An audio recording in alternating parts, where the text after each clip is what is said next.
Hari ini bengkel Paman Berkacamata mendapatkan kiriman sebuah pulei besar yang mengalami kerusakan pada batang poros. Karena Paman Berkacamata sedang mengantar istrinya ke pasar, maka proses perbaikan dilakukan oleh kakak dan teman-temannya.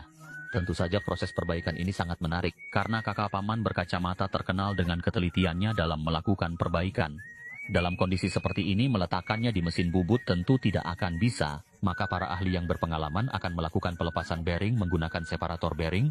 Karena batang poros dipasang dengan sistem fresh hidrolik, memukulnya dengan palutor juga tidak akan bisa lepas. Maka para ahli juga akan melepasnya dengan mesin fresh. Setelah meletakkan balok besi penyangga dengan sempurna, maka kita dapat melakukan penekanan batang poros. Bahkan, penjual bakso keliling pun akan berhenti sejenak hanya untuk melihat proses ini.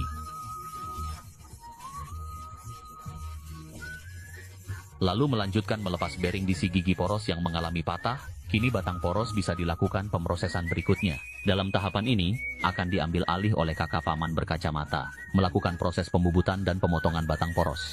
Dari potongan poros terlihat jelas bahwa pulei ini sebelumnya mengalami patah, dan saya sendiri terkejut dengan kekuatan sambungan tersebut, dan yang patah bukan di sambungan melainkan pada bagian ujung poros gigi. Untuk mengganti alur gigi yang patah, sang ahli menggunakan potongan poros penggerak transmisi. Ini dipilih karena diameter lingkaran dan jumlah gigi sama persis. Setelah mendapatkan data panjang poros, sang ahli melakukan proses pembubutan dan melakukan pembentukan bagian sambungan. Guna menghindari terpental batang poros akibat pemotongan mata pahat, maka sang ahli yang cerdas menggunakan mesin gerinda. Berikutnya kita dapat memasang dengan batang poros pulei, melakukan penyesuaian dan kesejajaran. Dalam proses ini, tentu saja memerlukan ketelitian dan perhitungan yang tak main-main.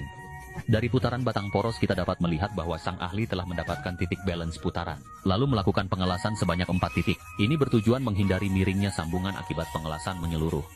Setelah itu kita dapat melakukan pengelasan menyeluruh, menggunakan kawat las berkekuatan tinggi, karena pengelasan meninggalkan jejak yang kasar, maka perlu menghaluskannya dengan proses pembubutan. Kini batang poros telah memenuhi standar penggunaan. Tahap berikutnya, kita akan merangkai kembali pulei tersebut, melakukan pemukulan pada batang poros, dengan kekuatan penuh menggunakan palutor.